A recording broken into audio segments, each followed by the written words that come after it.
प्यारे दोस्तों, बहुत बहुत स्वागत है आपका अपने चैनल यूडीसी नेट साहित्य दर्पण में। फ्रेंड्स, आज की क्लास में हमने 75 क्वेश्चन लिए हैं जो कि एग्जाम की दृष्टि से बहुत ही इंपॉर्टेंट है। उम्मीद करती हूँ आज आप इन प्रश्नों को मॉक टेस्ट के रूप में लेंगे, क्योंकि यदि 75 प्रश्नों में से आपने 60 क्वेश्चन भी अच्छे से कर लिया फ्रेंड्स, तो आप मान लो कि आपकी तैयारी इकाई 3 से काफी हद तक अच्छी है। ओके, क्योंकि मैं एक बात कहना चाहूंगी। अभी आपके पास टाइम है अपनी कमियों को या खुद को आंकने का मौका अभी आपके पास है। आप खुद को आंक सकते हैं, खुद का आकलन करके देख सकते हैं कि आपने अपनी तैयारी कितनी अच्छी तरीके से की है। ओके, तो प्लीज आप इसको मॉक टेस्ट के रूप में ही लीजिएगा, और उम्मीद करती हूँ कि आप अपने आंसर कमेंट बॉक्स में हमें जरूर बताएंगे कि आपने कितनी राइट किए हैं। ओके, चलिए चलते हैं अपने क्लास की ओर। हमारा पहला प्रश्न है, प्लेटो का समय क्या माना जाता है? प्लेटो का समय क्या माना जाता है? उम्मीद करती हूँ आपने अपना आंसर चूज कर लिया होगा फ्रेंड्स। इसका करेक्ट ऑप्शन ए है। 427 ईसा पूर्व से 347 ईसा पूर्व तक प्लेटो का समय माना गया है। नेक्स्ट प्रश्न है, दी रिपब्लिक नामक ग्रंथ के लेखक कौन है? उम्मीद करती हूँ आपने आंसर चूज कर लिया होगा। इसका करेक्ट ऑप्शन फ्रेंड्स बी सही है, प्लेटो है। फिर अगला प्रश्न आता है, द स्टेट्समैन नामक ग्रंथ किसने लिखा है? तो अब आप देख लीजिए वीडियो को पॉज करके। मैं क्योंकि ज्यादा टाइम वेस्ट भी नहीं करना चाहती फ्रेंड्स, मैं इसका राइट आंसर बताना चाहूंगी। इसका जो करेक्ट ऑप्शन है, द स्टेट्समैन नामक ग्रंथ लिखा है प्लेटो ने ही। चलते हैं अगले प्रश्न की ओर। अगला प्रश्न है, द लॉज के लेखक कौन है? तो उम्मीद करती हूँ आपने आंसर चूज कर लिया होगा। इसका करेक्ट ऑप्शन ए सही है, प्लेटो है। फिर अगला प्रश्न है, कला के प्रति प्लेटो का दृष्टिकोण था। तो कला का के प्रति प्लेटो का दृष्टिकोण कैसा था? उम्मीद करती हूँ फ्रेंड्स आपने आंसर चूज कर लिया होगा। इसका करेक्ट ऑप्शन बी है, उपयोगितावादी। फिर अगला प्रश्न है, एक गोबर से भरी टोकरी भी सुंदर कही जा सकती है यदि वह अपना उपयोग रखती हो, यह विचार किसका है? यह बहुत इंपॉर्टेंट है, ये एग्जाम में एक दो बार क्वेश्चन रिपीट भी हुआ है। तो इसका मैं फ्रेंड्स राइट आंसर बताना चाहूंगी। इसका करेक्ट ऑप्शन सी है, प्लेटो ने ही कहा है ऐसा। चलते हैं अगले प्रश्न की ओर। अगला प्रश्न है, साहित्य को मिथ्या अनुकृति मानता है। अब आप बताइए कौन मानता है? उम्मीद करती हूँ आपने आंसर चूज कर लिया होगा। इसका करेक्ट ऑप्शन फ्रेंड्स ए नंबर सही है, प्लेटो ने ही साहित्य को मिथ्या अनुकृति माना है। चलते हैं अगले प्रश्न की ओर। अगला प्रश्न है, कवि या कलाकार तो नकल की नकल करता है, यह विचार किसका है?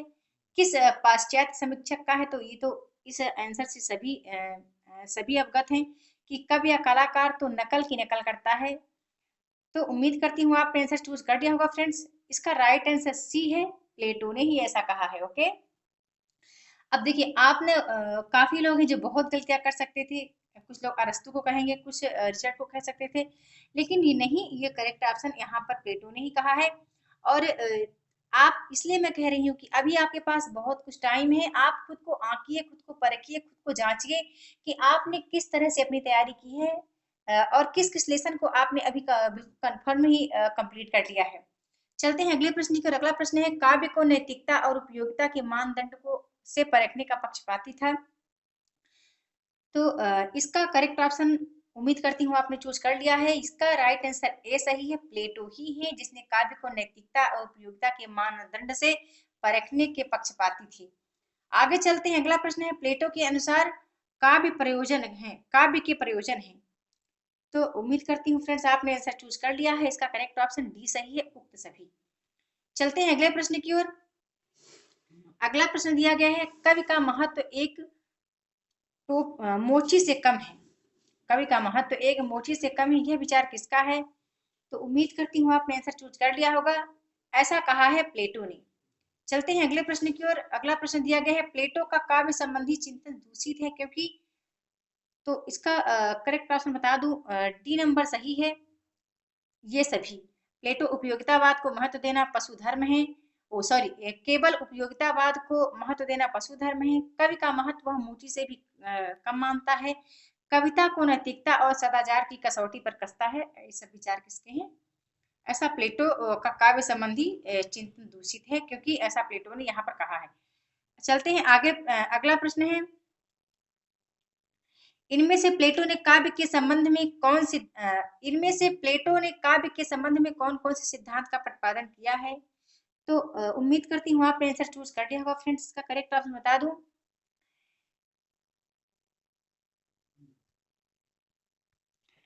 फ्रेंड्स इसका जो करेक्ट ऑप्शन है वो डी नंबर सही है। काव्य भाषा का सिद्धांत जो है वो इसका प्रतिपादन प्लेटो ने किया है। अब आपको पता ही है अनुकरण सिद्धांत, अव्यंजनावाद और विचार सिद्धांत किसके हैं। अब चलते हैं अगले प्रश्न की ओर। अगला प्रश्न दिया गया है कि अरस्तु के गुरु का नाम क्या था। तो इस प्रश्न से सभी अवगत हैं। इसका करेक्ट ऑप्शन बी है, अरस्तु के गुरु का नाम प्लेटो था। चलते हैं अगले प्रश्न की ओर। अगला प्रश्न है अरस्तु का समय काल बताना है हमें। तो प्लीज आप याद रखिएगा, अरस्तु और प्लेटो का समय काल दोनों का आपने याद रखना है। तो इसका जो करेक्ट ऑप्शन फ्रेंड बता दो, इसका राइट आंसर ए सही है। अरस्तु का समय काल 374 ईसा पूर्व से 322 ईसा पूर्व तक है। अगला प्रश्न है कौन सी रचना अरस्तु की है। तो इसका जो करेक्ट ऑप्शन फ्रेंड्स आप सभी अवगत हैं इन प्रश्नों से। ये जो पोएटिक्स है ये अरस्तु की रचना है। ओके, फिर चलते हैं अगले प्रश्न की ओर। अगला प्रश्न दिया गया है कि इनमें से अरस्तु ने कौन से काव्य सिद्धांत दिए हैं। तो उम्मीद करती हूँ आपने आंसर चूज कर लिया होगा फ्रेंड्स। सभी अवगत है इस क्वेश्चन से। इसका राइट आंसर सी है। अरस्तु ने अनुकरण का सिद्धांत और विवेचन सिद्धांत दोनों ही दिए हैं। चलते हैं अगले प्रश्न की ओर। अगला प्रश्न है अरस्तु के अनुकरण सिद्धांत का अर्थ है। बहुत इंपॉर्टेंट क्वेश्चन है। उम्मीद करती हूँ आपने आंसर चूज कर लिया होगा। इसका जो करेक्ट ऑप्शन है बी नंबर सही है। कला प्रकृति की अनुकृति है, ऐसा अरस्तु कहते हैं। अगला प्रश्न देखते हैं। अगला प्रश्न है अनुकरण का अर्थ है सादृश्य विधान के द्वारा मूलभूत वस्तु का पुनरुत्थान। यह व्याख्या अरस्तु के अनुकरण सिद्धांत की किसने की है। तो उम्मीद करती हूँ आपने आंसर चूज कर लिया होगा। इसका जो करेक्ट ऑप्शन है फ्रेंड्स बी नंबर सही है। प्रोफेसर बूचर ने ऐसा कहा है। फिर चलते हैं अगले प्रश्न की ओर। तो हमारा अगला प्रश्न दिया गया है अनुकरण का अर्थ सर्जना का अभाव नहीं अपितु पुनर्सर्जना है, यह विचार किसका है। ये इंपॉर्टेंट है, ये भी क्वेश्चन कई बार एग्जाम में पूछा जा चुका है कि अनुकरण का अर्थ सर्जना का अभाव नहीं अपितु पुनर्सर्जना है। तो उम्मीद करती हूँ आपने आंसर चूज कर लिया फ्रेंड्स। इसका करेक्ट ऑप्शन बी सही है। प्रोफेसर मरे का यह कथन है। आगे चलते हैं। अगला प्रश्न है इनमें से अरस्तु के अनुकरण सिद्धांत का तथ्य कौन सा नहीं है। तो इसका जो करेक्ट ऑप्शन है डी नंबर सही है। कविता सत्य से 4 गुनी दूर है, ऐसा अरस्तु के सिद्धांत का तथ्य नहीं है। अगला प्रश्न है अरस्तु का अनुकरण सिद्धांत प्लेटो से भिन्न है, क्योंकि। अब आपने यदि पढ़ा है अरस्तु और प्लेटो को तो आप जरूर से इस आंसर को राइट कर पाएंगे। इसका फ्रेंड्स करेक्ट ऑप्शन बता दूं, ये सभी डी नंबर ऑप्शन इसका सही है। ठीक है, अगला प्रश्न देखते हैं विरेचन सिद्धांत का जन्मदाता है। इस प्रश्न से भी आप अवगत हैं। इसका जो करेक्ट ऑप्शन है फ्रेंड्स बता दूं, विरेचन सिद्धांत के जन्मदाता किसे माना गया है। तो अरस्तु को ही माना गया है। अगला प्रश्न है विरेचन शब्द का संबंध है किससे। ये भी इंपॉर्टेंट है। ठीक है, विरेचन शब्द का संबंध किससे है। तो इसका जो करेक्ट ऑप्शन है बी नंबर सही है, कैथार्सिस से है। चलते हैं अगले प्रश्न की ओर। अगला प्रश्न है शारीरिक विचारों को जिस प्रकार रेचक औषधियों से बाहर निकाल दिया जाता है, उसी प्रकार करुण और त्रासदायक भावों का निष्कासन ट्रेजेडी के द्वारा किया जाता है। यह मत किस सिद्धांत की व्याख्या करता है। तो इसका जो करेक्ट ऑप्शन है सी नंबर सही है। ए और बी दोनों विरेचन और दुखांत नाटक मीमांसा दोनों से संबंधित है। चलते हैं अगले प्रश्न की ओर। अगला प्रश्न है ट्रेजेडी का कर्तव्य कर्म केवल करुणा त्रास के लिए माध्यम प्रस्तुत करना नहीं अपितु एक सुनिश्चितकारात्मक परितोष करना है। यह मत किसका है, आपने बताना है कि यह मत किसका है। तो उम्मीद करती हूँ आपने आंसर चूज कर लिया होगा फ्रेंड्स। इसका करेक्ट ऑप्शन सी सही है। यह मत है प्रोफेसर बुचर का।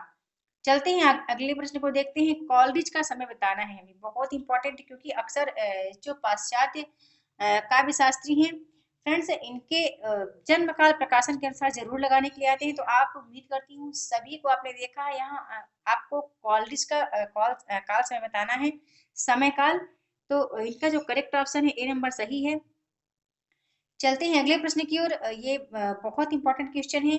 बायोग्राफिया लिटरेरिया किसकी कृति है। तो ये भी इस प्रश्न से आप अवगत हैं। इसका करेक्ट ऑप्शन बी सही है, कॉलरिज।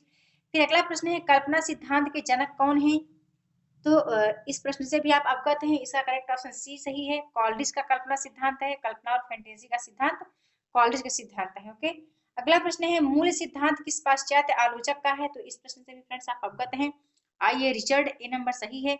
चलते हैं अगले प्रश्न की ओर। अगला प्रश्न है काव्य हृदयग्राही मर्मस्पर्शी एवं सजीव बनता है। इसका करेक्ट ऑप्शन बता दो फ्रेंड्स, ए नंबर सही है, कल्पनाशील। अगला प्रश्न है हृदय और बुद्धि अंतर जगत, ठीक है, यहाँ अंतर जगत होगा, यहाँ टाइप मिस्टेक है फ्रेंड्स, अंतर जगत और बहिर्जगत का समन्वय करती है। तो इसका जो करेक्ट ऑप्शन बता दूं फ्रेंड्स, बी नंबर सही है, कल्पना का। चलते हैं अगले प्रश्न की ओर। अगला प्रश्न बहुत ही इंपॉर्टेंट है, कई बार एग्जाम में ये भी रिपीट हुआ है कि मूल एवं संप्रेषण सिद्धांत हैं। आपने बताना है कि मूल और संप्रेषण सिद्धांत किसके हैं। तो इस प्रश्न से आप अवगत हैं, इसका करेक्ट ऑप्शन ए सही है, आई रिचर्ड का। अगला प्रश्न है, ये भी इंपॉर्टेंट है, काव्य रचना एक मानवीय प्रक्रिया है, यह कथन किसका है। तो इसका करेक्ट ऑप्शन सी सही है, आई रिचर्ड का। अगला प्रश्न है, संप्रेषणीयता का सिद्धांत पाश्चात्य काव्यशास्त्र में किसने दिया। इस प्रश्न से भी आप अवगत हैं कि संप्रेषणीयता का सिद्धांत पाश्चात्य काव्यशास्त्र में किसने दिया है। तो इसका करेक्ट ऑप्शन डी है, आई रिचर्ड ने। अगला प्रश्न है, प्रिंसिपल ऑफ लिटरेरी क्रिटिसिज्म नामक ग्रंथ के लेखक कौन है। बहुत इंपॉर्टेंट फ्रेंड्स, ये 10 बार रिपीट हो चुका है प्रश्न, बहुत ही फेमस क्वेश्चन है यूजीसी नेट का। तो इसका जो करेक्ट ऑप्शन है वो बी नंबर सही है, आई रिचर्ड का है ये। अगला प्रश्न है, आई रिचर्ड का जीवन काल बताना है। तो इसका करेक्ट ऑप्शन सी सही है, 1893 से 1979 ईस्वी तक। अगला प्रश्न है, कला का मूल्य सिद्धांत, कला का मूल सिद्धांत के जन्मदाता है। तो आपने इसका सही उत्तर बताना है, इसका करेक्ट ऑप्शन डी सही है, आई रिचर्ड। ओके, आगे चलते हैं, भाषा का प्रयोग भाव की प्रेरणा से होता है, यह विचार किसका है, आपको बताना है। उम्मीद करती हूँ आपने आंसर चूज कर लिया होगा कि भाषा का प्रयोग भाव की प्रेरणा से होता है। तो यह इसका आंसर बता दो फ्रेंड्स, सी नंबर सही है, रिचर्ड का है, यह विचार रिचर्ड ने दिया है। ओके, अगला प्रश्न देखते हैं। अगला प्रश्न है, आदिम आवेगों की सत्ता को किसने स्वीकार किया है। तो इसका जो करेक्ट ऑप्शन है बी नंबर सही है, रिचर्ड ने। चलते हैं अगले प्रश्न की ओर। अगला प्रश्न है, भाषा में लहजा का विशेष महत्वपूर्ण है।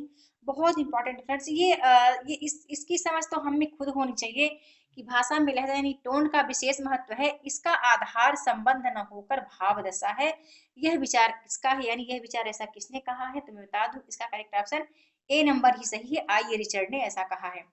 अगला प्रश्न है, रिचर्ड ने भाषा का कौन सा भेद नहीं माना है। तो इसका जो करेक्ट ऑप्शन है फ्रेंड्स, डी नंबर है, वो लक्षणा नहीं है, जबकि भाव है, लहजा है और अभिप्राय है। ठीक है, आगे चलते हैं। अगला प्रश्न है, नई समीक्षा के जन्मदाता हैं। तो इसका करेक्ट ऑप्शन बता दूं, लेंगर बंधु है नई समीक्षा के जन्मदाता। बहुत इंपॉर्टेंट क्वेश्चन ये भी है। अगले प्रश्न को देखते हैं, साहित्येतर मूल्यों के आधार पर काव्य का मूल्यांकन करने के विरोध में जो समीक्षा पद्धति सामने आई उसे क्या नाम दिया गया। तो इसका जो करेक्ट ऑप्शन है फ्रेंड्स बता दूं, सी नंबर सही है, नई समीक्षा। अगला प्रश्न है, रिचर्ड के संप्रेषण सिद्धांत की तुलना किस भारतीय सिद्धांत से की गई है। उम्मीद करती हूं आपने आंसर चूज कर लिया है, इसका करेक्ट ऑप्शन बी सही है, साधारणीकरण से। अगला प्रश्न आता है, नई समीक्षा को व्यवस्थित करने का श्रेय है किसको, यानी नई समीक्षा को व्यवस्थित करने का श्रेय किसे जाता है। उम्मीद करती हूँ आपने आंसर चूज कर लिया है फ्रेंड्स, इसका करेक्ट ऑप्शन सी सही है, जॉन कोरेंसन को जाता है नई समीक्षा को व्यवस्थित करने का श्रेय। अगला प्रश्न आता है, कौन कला को नैतिक मूल्यों से मुक्त मानता है। तो इसका जो करेक्ट ऑप्शन है बता दो फ्रेंड्स, सी नंबर सही है, ग्रोन्चे। देखते हैं अपना अगला प्रश्न। अगला प्रश्न हमारा दिया गया है कि अभिव्यक्ति की उच्चता और उत्कृष्टता का नाम है। अभिव्यक्ति की उच्चता और उत्कृष्टता का क्या नाम है, हमें यह बताना है। तो करेक्ट ऑप्शन बता दूं, ए नंबर सही है, औदांतिक। चलते हैं अगले प्रश्न की ओर, इमोशन और एटीट्यूड के बीच का संबंध वही है जो संचारी और स्थायी भाव का, यह मत किसका है। उम्मीद करती हूँ आपने आंसर चूज कर लिया होगा, इसका करेक्ट ऑप्शन बता दो फ्रेंड्स, सी नंबर सही है, आई रिचर्ड का है। अगला प्रश्न है, शब्दों के अर्थबोध एवं बिंब ग्रहण से हमें काव्यार्थ का बोध होता है, यह मानना है। तो यह किसका मानना है, आपने आंसर चूज कर ही लिया होगा, इसका करेक्ट ऑप्शन सी नंबर सही है, रिचर्ड ने ही ऐसा कहा है। अगला प्रश्न देखते हैं कि गद्य पद्य की भाषा में एक रूपता नहीं होती, किसका मत है। तो इसका जो करेक्ट ऑप्शन है फ्रेंड्स, सी नंबर सही है, कॉलरिज ने ऐसा कहा है कि गद्य पद्य की भाषा में एक रूपता नहीं होती है। आगे देखते हैं, नेक्स्ट प्रश्न है, नई समीक्षा के प्रमुख समीक्षक हैं। तो इसका जो करेक्ट ऑप्शन है बता दूं, डी नंबर सही है, नई समीक्षा के प्रमुख समीक्षक सभी माने गए हैं।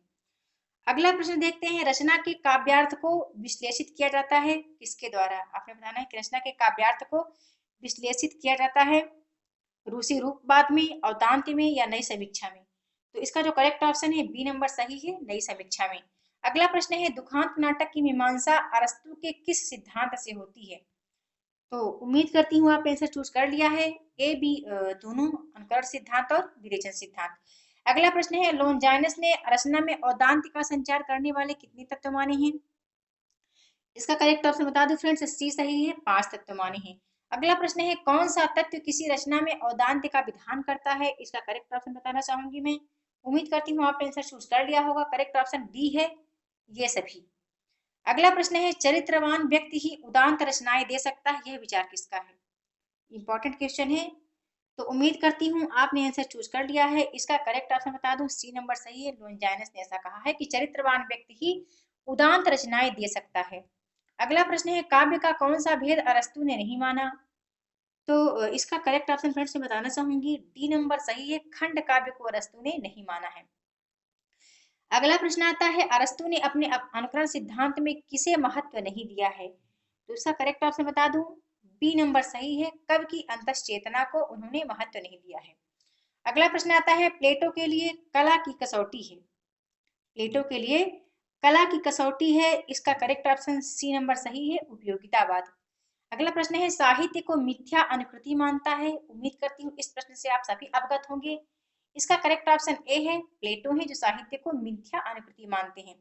अगला प्रश्न आता है कि दुखांत नाटकों में कृत्रिम रूप से हमारी करुणा और भय की भावनाओं को निकास का अवसर मिल जाता है, यह मत किस सिद्धांत पर लागू होता है? तो उम्मीद करती हूँ फ्रेंड्स इस प्रश्न से आप अवगत होंगे, इसको मैं एक बार पढ़ना चाहूंगी कि दुखांत नाटकों में कृत्रिम रूप से हमारी करुणा और भय की भावनाओं को के निकास का अवसर मिल जाता है, यह मत किस सिद्धांत पर लागू होता है? तो इसका मैं करेक्ट ऑप्शन बताना चाहूंगी सर फ्रेंड्स, इसका करेक्ट ऑप्शन बी नंबर देख लेते हैं, विरेचन सिद्धांत है। ओके, विरेचन सिद्धांत है। अगले प्रश्न की ओर चलते हैं। अगला प्रश्न दिया गया है ट्रेजेडी से सामान्य जनों के मन में व्याप्त भय और करुणा की भावनाएं संतुलित हो जाती हैं, यह मत किसका है? ट्रेजेडी से सामान्य जनों के मन में व्याप्त भय और करुणा की भावनाएं संतुलित हो जाती है, यह मत किसका है? तो इसका जो करेक्ट ऑप्शन है बताना चाहूंगी, सी नंबर सही है, ओ सॉरी फ्रेंड्स, सी नहीं, इसका ए नंबर ऑप्शन सही है, लेसिंग का यह मत है। अगला प्रश्न देखते हैं। अगला है इनमें से अरस्तु के अनुकरण सिद्धांत की व्याख्या किसने की है? तो अरस्तु के अनुकरण सिद्धांत की व्याख्या डी नंबर ऑप्शन सही है, ए और बी दोनों ने की है। आगे देखते हैं, नेक्स्ट प्रश्न है रिचर्ड के अनुसार भाषा में सामान्यतः क्या निहित है? तो इसका जो करेक्ट ऑप्शन है फ्रेंड्स डी नंबर सभी सही है, ये सभी वाच्यार्थ है, भाव है, लहजा और अभिप्राय, ये सभी हैं। अगला प्रश्न है कि रिचर्ड काव्य का मूल्यांकन किस आधार पर करते हैं? तो इसका करेक्ट ऑप्शन बताना चाहूंगी, सी नंबर सही है, ए बी दोनों ही करेक्ट ऑप्शन है। अगला प्रश्न आता है काव्य शास्त्र में अनुकरण का अर्थ है? तो इस प्रश्न से आप अवगत हैं फ्रेंड्स, इसका करेक्ट ऑप्शन बता दूं, सी नंबर सही है, सादृश्य विधान के द्वारा मूल वस्तु का पुनराख्यान काव्य शास्त्र का अनुकरण के अंतर्गत आता है। अगला प्रश्न है इन्हें काल के आरोही क्रम में आपको व्यवस्थित करना है। इन प्रश्नों से आप जरूर ही अवगत हैं, क्योंकि आपने देख लिया कि पहले जहां प्लेटो आ रहे हैं तो राइट आंसर वही होगा। इसका बी नंबर ऑप्शन सही है, प्लेटो, अरस्तु, लोनजाइनस और रिचर्ड। चलते हैं अगले प्रश्न की ओर। अगला प्रश्न है लोनजाइनस का समय बताना है हमें, तो इसका जो करेक्ट ऑप्शन है बता दूं फ्रेंड्स, सी नंबर सही है, तीसरी सती। अगला प्रश्न आता है लोनजाइनस का संबंध है कहाँ से, किस देश से? तो इसका करेक्ट ऑप्शन बता दूं फ्रेंड्स, डी नंबर सही है, यूनान से। चलते हैं अगले प्रश्न की ओर। अगला प्रश्न है प्रतीयमान अर्थ की सत्ता आधृत है? तो इसका जो करेक्ट ऑप्शन है उम्मीद करती हूँ आपने चूज कर लिया होगा, ए नंबर सही है, व्यंग्यार्थ पर। अगला प्रश्न आता है अव्यंजनावाद के प्रवर्तक हैं, इसका आपने आंसर चूज कर लिया होगा, इसका करेक्ट ऑप्शन बता दूं, क्रोंचे माने गए हैं। अगला प्रश्न आता है अव्यंजनावाद को भारतीय वक्रोक्ति सिद्धांत का विलायती उत्थान किस आचार्य ने कहा है? तो उम्मीद करती हूँ आपने आंसर चूज कर लिया होगा फ्रेंड्स, ये काफी इंपॉर्टेंट क्वेश्चन है। आचार्य शुक्ल ने ऐसा माना है अव्यंजनावाद के संबंध में। अगला प्रश्न आता है निर्वैयिकता का सिद्धांत दिया है?